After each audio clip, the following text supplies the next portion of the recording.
তারেক জিয়াকে দেশে এনে বিচারের আওতায় আনতে হবে বলছেন পরশ। দেশের মানুষ আজ শান্তিতে নেই বলছেন সালাম। প্রশাসনে আরো কত বেনজির আছে তা দ্রুত খুঁজে বের করার আহ্বান। জানাবো বেনজির আহমেদের পরিণতি কি হবে। দুর্নীতির মদতদাতাদের বিচার করতে হবে বলছে 12 দলীয় জোট। এবং সর্বশেষ জানাবো আজিজ বেনজির ইস্যুতে বিব্রত নয় সরকার। শুনছিলেন সংবাদ শিরোনাম, এবারে বিস্তারিত। তারেক জিয়াকে দেশে এনে বিচারের আওতায় আনতে হবে বলছেন পরশ।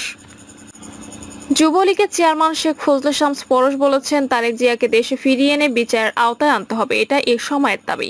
তিনি আরো বলেন, বিএনপি সবসময় ষড়যন্ত্র করে পেছনে দরজা দিয়ে ক্ষমতায় আসতে চায়। যুবলীগ কর্মীরা সজাগ থাকলে জামায়াত বিএনপির সব ষড়যন্ত্র নস্যাৎ হয়ে যাবে। নড়াইলের ভিক্টোরিয়া কলেজের সুলতান মঞ্চে জেলা যুবলীগের ত্রিবার্ষিক সম্মেলনে প্রধান অতিথি ছিলেন আওয়ামী লীগের যুগ্ম সাধারণ সম্পাদক সংসদ সদস্য আফামা বাহাউদ্দিন নাসিম। দেশের মানুষ আজ শান্তিতে নেই বলছেন সালাম। বিএনপি চেয়ারপারসন উপদেষ্টা আব্দুস সালাম বলেছেন, দেশের মানুষ আজ শান্তিতে নেই। এই সরকার জনগণের ভোটাধিকার, বাক স্বাধীনতা এবং গণতন্ত্র কেড়ে নিয়েছে। রাষ্ট্রীয় সম্পদ লুট করে দেশের অর্থনীতিকে ফোকলা বানিয়ে দিয়েছে। অতিষ্ঠ জনগণ আজ বিএনপিকে আস্থার স্থল মনে করেন। সালাম বলেন, দেশের কোটি কোটি মানুষ আমাদের দিকে তাকিয়ে আছে, তাই দলকে আরো সুসংগঠিত করে দেশবাসীর আশা আকাঙ্ক্ষার প্রতিফলন ঘটাতে হবে। বিএনপি আন্দোলনে পরাজিত হয়নি দাবি করে সালাম বলেন, পরাজিত হয়েছে সরকার, তাই রাতের আধারে ভোট চুরি করে ডামি নির্বাচন দিয়ে জোর করে ক্ষমতা এসেছে। আওয়ামী লীগের কোনো নৈতিকতা নেই, জনগণের কাছে নেই কোনো দায়বদ্ধতা, কিন্তু গণতান্ত্রিক দল হিসেবে জনগণের কাছে আমাদের দায়বদ্ধতা রয়েছে, তাই সংগঠনকে ইস্পাতের ন্যায় শক্তিশালী করতে হবে। প্রশাসনে আরো কত বেনজির আছে তা দ্রুত খুঁজে বের করার আহ্বান।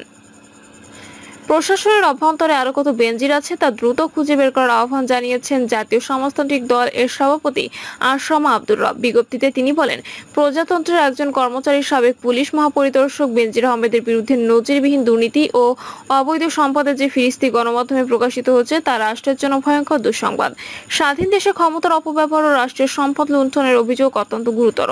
অবৈধ ক্ষমতাকে দীর্ঘস্থায়ী করার জন্য রাষ্ট্রীয় কাঠামোর স্তরে স্তরে চিহ্নিত দুর্বৃত্ত চক্রকে আশ্রয় দিয়ে সরকার অসংখ্য বেঞ্চি সৃষ্টি করেছে, ফলে রাষ্ট্র দুর্বৃত্তের অভয়াশ্রম পরিণত হয়ে পড়েছে। চাকরিরত অবস্থায় প্রজাতন্ত্রের একজন কর্মচারীর কয়েক হাজার বিঘা জমির মালিক হওয়া আওয়ামী দুঃশাসনের এক ভয়াবহ চিত্র।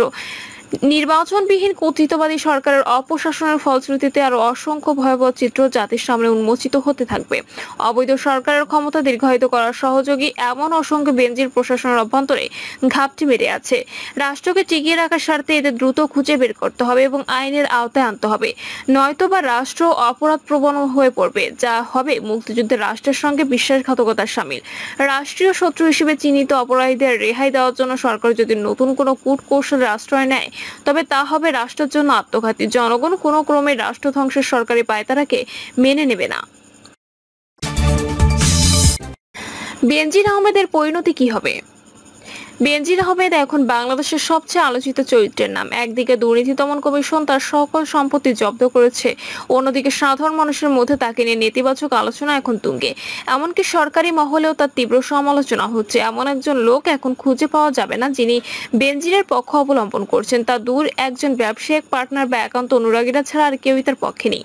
এমন একটি বাস্তবতায় আজ দুর্নীতি দমন কমিশন সিদ্ধান্ত নিয়েছে যে তাকে দুর্নীতি দমন কমিশনের তলব করা হবে এবং জিজ্ঞাসাবাদ করা হবে। তার বিপুল আয়ের উৎস সম্পর্কে জানার জন্য দুর্নীতি দমন কমিশন তাকে তলব করবে বলে জানা গেছে। এছাড়াও দুর্নীতি দমন কমিশন তার বিদেশে যাত্রার উপর নিষেধাজ্ঞা আরোপের বিষয়টিও বিবেচনা করবে বলে বিভিন্ন গণমাধ্যমে প্রকাশিত খবরে জানা গেছে। এখন বেনজির আহমেদকে নিয়ে যা হচ্ছে তা হলো পাবলিক ট্রায়াল। সাধারণ মানুষের আদালতে বেনজির আহমেদ ইতোমধ্যে দোষী প্রমাণিত হয়ে গেছেন। সাধারণ মানুষের পক্ষ থেকে কোনো রকম অনুশোচনা বা সহানুভূতি পাচ্ছে না, কিন্তু আইনগত প্রক্রিয়া কি হবে? দুর্নীতি দমন কমিশন যে প্রক্রিয়া শুরু করেছে সেই প্রক্রিয়ায় বেনজির আহমেদের বিরুদ্ধে কোনো মামলা মামলা হয়নি। শুধুমাত্র তার বিরুদ্ধে যে অভিযোগগুলো উত্থাপিত হয়েছিল সেই অভিযোগগুলোর ব্যাপারে অনুসন্ধান চালানো হচ্ছে। এই অনুসন্ধান চালাতে গিয়ে যে তথ্য পাওয়া গেছে তার প্রেক্ষাপটে সাবেক এই পুলিশ প্রধানের সম্পত্তি জব্দ করা হয়েছে। এখন এটির আইনি প্রক্রিয়া কি? আইনজীবীরা বলছেন এর আইনি প্রক্রিয়ায় কতগুলো ধাপ রয়েছে। এখন যেহেতু প্রাথমিকভাবে দেখা গেছে যে বেনজির আহমেদের বিরুদ্ধে যে অভিযোগগুলো উত্থাপিত হয়েছে তার সত্যতা রয়েছে এবং তার জ্ঞাত আয় বহির্ভূত বিপুল সম্পদ রয়েছে, এমন প্রেক্ষাপটে বেনজির আহমেদের বিরুদ্ধে অনুসন্ধান খুব শীঘ্রই শেষ হয়ে যাবে বলে ধারণা করা হচ্ছে। এটি অনুসন্ধান শেষ হয়ে যাওয়ার পর অনুসন্ধানী প্রতিবেদন উপস্থাপন করা হবে। কমিশন এই অনুসন্ধান রিপোর্টের ভিত্তিতে বেনজির আহমেদের বিরুদ্ধে মামলা করার সিদ্ধান্ত নেবে অথবা মামলা না করার সিদ্ধান্ত নেবে। তবে এখনো পর্যন্ত যে পরিস্থিতি তৈরি হয়েছে এবং বেনজির আহমেদের ব্যাপারে সরকারের যে মনোভাব তাতে সুস্পষ্ট হয়ে গেছে যে বেনজির আহমেদের বিরুদ্ধে হয়তো মামলা করারই সিদ্ধান্ত নেবে দুর্নীতি দমন কমিশন। মামলা করার পরপরই দুর্নীতি দমন কমিশন এজাহারের বিষয়ে তদন্ত করবে এবং এই তদন্ত প্রক্রিয়া শেষ হলে তারা একটি নির্দিষ্ট থানায় অর্থাৎ বেনজির আহমেদ যে এলাকায় থাকেন সেখানে তার ঠিকানা ব্যবহার করে রয়েছে মামলা করা হবে এবং এই মামলার পরপরই আইন শৃঙ্খলা রক্ষাকারী বাহিনী বেনজির আহমেদকে গ্রেপ্তার করতে পারেন অথবা আদালতের অনুমোদন পর্যন্ত অপেক্ষা করতে পারেন। এক্ষেত্রে দু রকমের অবস্থানই দেখা গেছে। যদি থানায় মামলার পরপরই বেনজির আহমেদের বিরুদ্ধে গ্রেপ্তারি পরোয়ানা জারি করা নাও হয় সেক্ষেত্রে চার্জশিটের পর তার বিরুদ্ধে গ্রেপ্তারি পরোয়ানা জারি করা হবে। এর আগেও দুর্নীতি দমন কমিশন তাকে গ্রেপ্তার করতে পারে। এরপর মামলার বিচার প্রক্রিয়া আনুষ্ঠানিকভাবে শুরু করা হবে এবং সেখানে বেনজির আহমেদ আত্মপক্ষ সমর্থনের সব ধরনের সুযোগ সুবিধা পাবে। দুর্নীতি দমন কমিশনের যে মামলার প্রক্রিয়া তা একটি দীর্ঘ প্রক্রিয়া। এমনকি 2006 থেকে 2007 সালে যে মামলা হয়েছিল সে মামলারই এখন অনেকগুলো বিচার সম্পন্ন হয়নি। মির্জা আব্বাস, ডক্টর খন্দকার মোশাররফ হোসেন সহ অনেকের মামলায় দীর্ঘদিন ঝুলে আছে। কাজে আইনের আদালতে বেনজির আহমেদ কতদিনে দোষী প্রমাণিত হবে সেটি জানা যাবে ভবিষ্যতে। তবে বেনজির আহমেদ যে জনতার আদালতে ইতোমধ্যে দোষী প্রমাণিত হয়েছে তা নিশ্চিত করে বলা যায়। দুর্নীতির মদতদাতাদের বিচার করতে হবে বলছে 12 দলীয় জোট। 12 দলীয় জোটের শীর্ষ নেতারা বলেছেন শুধু কয়েকজন ব্যক্তি ও কর্মকর্তাদের দুর্নীতির বিচার করলে হবে না, বরং যারা দুর্নীতিবাজদের আশ্রয় প্রশ্রয় মদত দেন তাদেরও বিচার করতে হবে। জাতীয় পার্টির চেয়ারম্যান মোস্তফা জামাল হায়দার বলেন, অতি সম্প্রতি দেশে অনেক ঘটনা ঘটেছে। সাবেক সেনা প্রধান জেনারেল আজিজ, সাবেক পুলিশ প্রধান বেনজিরের অন্যায় দুর্নীতির ঘটনা সবাই জানেন। কিন্তু আমার প্রশ্ন, শুধু তাদের বিচার করলে হবে না, তাদেরকে যারা আশ্রয় প্রশ্রয় দেয় তাদেরও বিচার করতে হবে। সেজন্য সবাইকে রাজপথে নামতে হবে। ঐক্যবদ্ধ আন্দোলনের মাধ্যমে সরকারের পতন ঘটানো সম্ভব। 12 দলীয় জোটের মুখপাত্র বাংলাদেশ এলটিপির মহাসচিব সাদাত হোসেন সেলিম বলেন, দ্রব্যমূল্যের কড়াকশা খাতে দেশের মানুষ যথেষ্ট অসহায়। তারা এই ফ্যাসিস্ট সরকারের হাত থেকে রক্ষা পেতে চায়। আমরা জনগণকে সঙ্গে নিয়ে সরকারের পতন ঘটানোর লক্ষ্যে আন্দোলন চালিয়ে যাচ্ছি। আজিজ বেনজির ইস্যুতে বিব্রত নয় সরকার।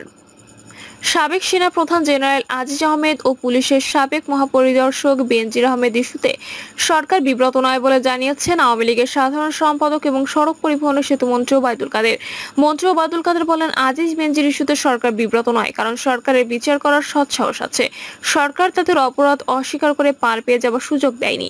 দুর্নীতির ব্যাপারে সরকার প্রধান আপোষহীন। তিনি বলেন, প্রধানমন্ত্রী শেখ হাসিনা সারা বিশ্বে একজন সৎ প্রধানমন্ত্রী হিসেবে পরিচিত। বাংলাদেশের জনপ্রিয়তার মূলে তার সততা পরিশ্রম। সরকার দুর্নীতির বিরুদ্ধে সবসময় ব্যবস্থা নিতে প্রস্তুত। বিএনপি নিজেদের অপরাধ ঢাকতে অপপ্রচার করছে এবং অপরাধীদের ক্ষমা করেছে মন্তব্য করে আওয়ামী লীগের সাধারণ সম্পাদক বলেন, তাদের আমলে অপরাধীদের কোনো দিন কোনো শাস্তি পেতে হয়নি।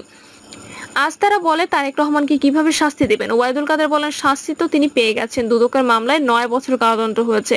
সিঙ্গাপুরে অর্থ পাচারে কিছু টাকা বাংলাদেশ ফিরে পেয়েছে। অর্থ পাচারের মামলায় তারেক রহমানের 7 বছর সাজা ও 20 কোটি টাকা জরিমানা হয়েছে। 21শে আগস্টের গ্রেনেড হামলায় তার যাবজ্জীবন কারাদণ্ড হয়েছে। এখন শাস্তির বাস্তবায়ন করতে হবে। শাস্তি কার্যকর করতে তাকে দেশে ফিরিয়ে আনতে হবে। সে চেষ্টা অব্যাহত আছে। তাই শান্তি প্রিয় দর্শক, এই ছিল এখনকার সর্বশেষ সংবাদ। আপডেট সব সংবাদ পেতে চ্যানেলটি সাবস্ক্রাইব করে বেল আইকনটি ক্লিক করে রাখুন।